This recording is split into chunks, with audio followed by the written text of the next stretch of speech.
Hey everyone, and welcome back to my channel. So in today's video I'll be showing you guys my filming it setup, how I do my YouTube videos, like in terms of the process that I do, how I edit them, the apps that I use to edit my videos and to edit my thumbnails. Hopefully I can give you some useful advice, hints and tips to how you can start your own YouTube channel and create some amazing videos. Not saying that my videos are amazing, but you know.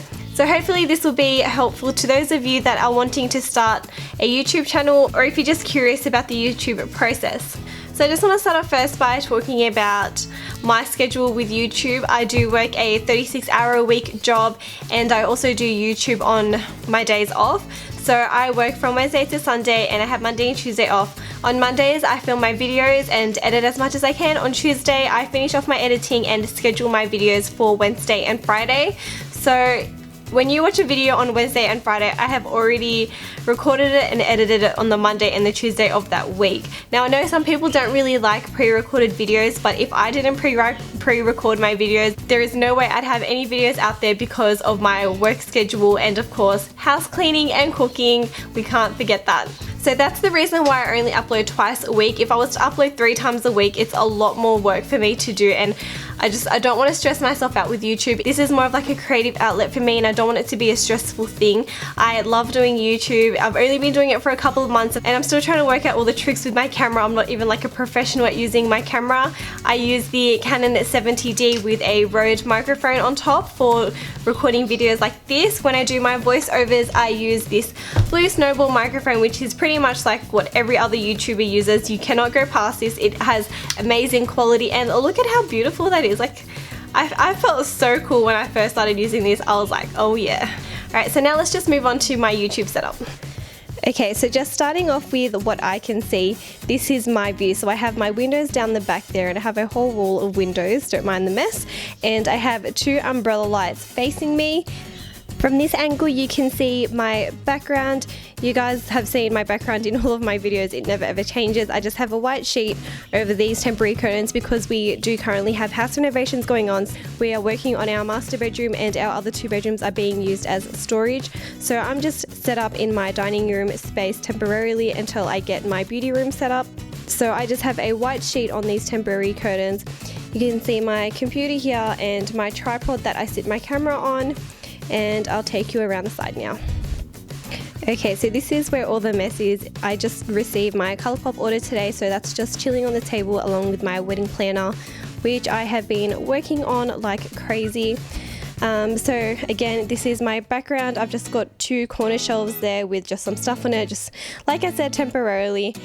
And then over here we have my makeup storage. If you guys follow me on Instagram or are friends with me on Facebook, you would have already seen my makeup storage. It's just a toolbox that I bought from Masters, and I love it because you can lock it, and it's got a good variety of depth of drawers. Like for me, this is perfect. All of my foundations like literally just fit so snugly in here, and it's the perfect height for them as well, so there's not really a lot of wasted space in here. So I just have my mirror sitting on a box because I want the mirror to be as high as possible and close enough to the camera, so when I am looking in the camera I'm not looking in like a completely different direction. So I like to have the mirror as high as possible. Trackstar, that's the brand of the Rode microphone that I use, and these umbrella lights I just got from eBay. I think it was only like 50 bucks for like 2 of them with the light bulbs and the stands and everything. So moving on to my computer, I just took off the live view shoot because then it would just trip you guys out. So I use the Canon 70D. I originally thought it was the Canon 700D. I don't know why, because I've told a couple of people that I have the Canon 700D, but I actually don't. I have the Canon 70D. And the reason why I bought a Canon 70D to begin with is because I wanted to have a good investment to begin with and not have to worry about upgrading my camera later on. So if you start off with a good camera, make a good investment, then you don't have to worry about upgrading later on, and you just have a good camera to begin with. So this is my YouTube file. By the way guys, I haven't organized anything for this video. I literally just came home and was like, I'm going to film this video. So this is my YouTube file. I've got every single YouTube video I've ever done. I actually delete my raw files and just keep the edited videos in here. So to edit my videos, I use iMovie, which is pretty much what everybody uses that I know. If not iMovie, I know a lot of people use Final Cut Pro, but I am not that great at it, so I just stick to my iMovie. So just to give you guys a bit of an example,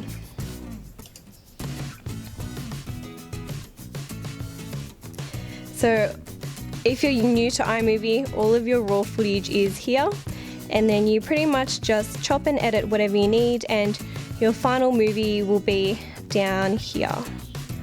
And then you like add your music and yada yada yada. Once you start editing movies, you kind of see what kind of style you want. I still haven't figured out my own personal style of editing movies. I just keep experimenting with different types, different songs and stuff like that. For all of my music, I use all of the free music in the YouTube audio library.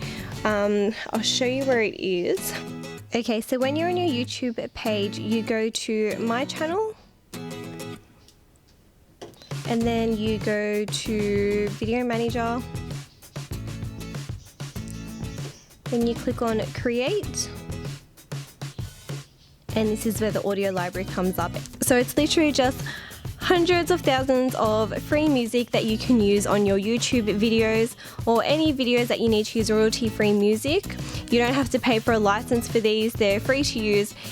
The ones where you can see this little circle with the man inside it just means that you need to have an attribution in your description box. So I have a whole bunch of free music downloaded to my iTunes that I just go through and choose from when I'm editing my videos, depending on what the style of my video is or what I feel like the mood of the video should be. So for example, this one is called The Only Girl, and this is what it sounds like. Hey everyone, and welcome back to my channel. Today's look was inspired by this really bright blue shade that is in it. So because this is a very summery look, I tried to choose a song that had a lot of upbeat to it and was really summery sounding, I guess I can say. Excuse all this stuff here. I know this will really annoy some people, but I just took some photos from my wedding venue and I just needed them really there so I could access them really quickly, but I will eventually get rid of this horrible mess on my desktop. So I just wanted to also show you guys what I use to edit my thumbnails, and I use this program called Photor, F-O-T-O-R. And basically it looks like this. It's for Mac computers. I'm not sure if you can get this on Windows, but I use this for my Mac. I'm sure that there are better programs out there, but this is just what I find works best for me. So I like to click on Collage, and then it comes up like this. So then what I do is, okay, my camera's not focusing, but just over here I click on 4:3 as the ratio. And then I just go through and select what number of frames I want in my collage. I usually like to do 2 side by side, or if I want to add more, I like to use this one. And through this app you can also edit the width. So the reason why I like to use this app as well is because if I was to go and save this now, it would ask me what folder I want to save it as and what size. Now YouTube thumbnails have a very specific size, and if you want it to make it work, the maximum length of your photo should be 1280, I'm pretty sure it's pixels. So this actually lets you save to that specific size, but you just have to remember to use the 4:3 ratio, otherwise it won't work out as well. I'm sure you can use like Photoshop and stuff like that, but I'm really crap at Photoshop, so I just like to use this. And then after I've put together my collage, I like to go to the edit menu. You can change the lighting and all the different filters are on here. I don't edit my photos that much. I literally just use this adjust button here and bring up the brightness a tiny little bit and bring up the contrast a tiny little bit, and that's all I do to edit my thumbnails. I don't really go crazy in editing and making it look really fake, because if someone's gonna click on your video because you have a really nice thumbnail, you want your video to be related to that thumbnail and not be something completely different to what you get in the video. So I don't believe in editing that much. I just like to brighten it up a bit just to catch people's eyes more, but I still want it to be true to form, I guess I could say. So when you go to upload your video, I just go to upload in YouTube, and then you upload this, and then it will come up with the description bar and custom thumbnails and all that fun stuff. So you just upload your file here, and then once it starts uploading, you edit your title, your description, you add your tags. I think a big thing to remember when uploading is that once a video has uploaded and processed, like when it says processing 100%, it doesn't necessarily mean that it's processed the HD quality. So with my videos, that's why I like to schedule them, because then at least I know by the time it's being scheduled, the HD quality would have already come up by then, rather than me just uploading and processing all at once, then publishing it as soon as it says that processing is 100%, because it's not, doesn't always mean that it's 100% HD. Most of the time you do have to wait that little bit longer for it to be processed in HD. So now you guys know what my filming space looks like and the basic process of how I film my YouTube videos and edit them, and the applications I use to edit my thumbnail and my movies. I just wanted to talk a bit about my experience doing YouTube so far. I think that if you are somebody that wants to start doing YouTube, you really have to set yourself realistic goals. You can't say to yourself that after the first video you upload, it's going to have 10,000 views, it's going to go viral, everyone's going to think you're amazing, and you're going to have 100,000 followers in one day. Well, for me at least, it has been a very slow process. I know there are more things out there that I can do to get my channel more subscribers, such as like promoting myself more on Instagram and Facebook and stuff like that, but the way I do YouTube is that I just upload my video. Sometimes I'll post it to my personal Facebook, but I don't really like to spam Facebook. I feel like if you're somebody that's committed to the YouTube community, then you should only promote yourself within the YouTube community. So I'd rather post on YouTube and then people within YouTube talk to other YouTubers about it, or people in YouTube see my video as a related video and click on that.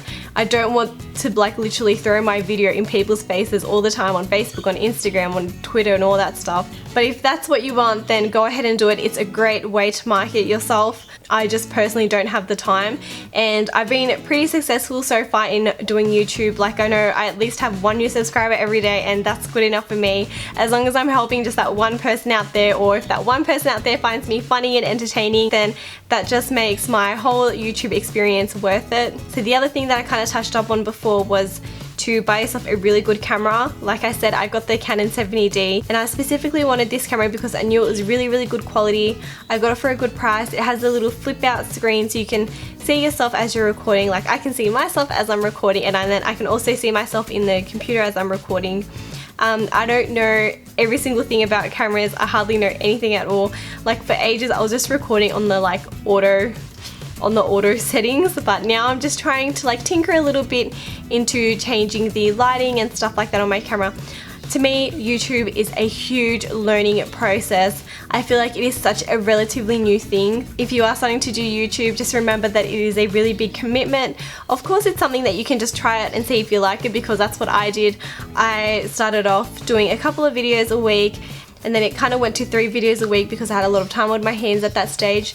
Now I've just dropped back down to 2 videos, but I am looking at getting a vlogging camera just because I think it'll be a lot more handy and I'd be able to upload a lot more.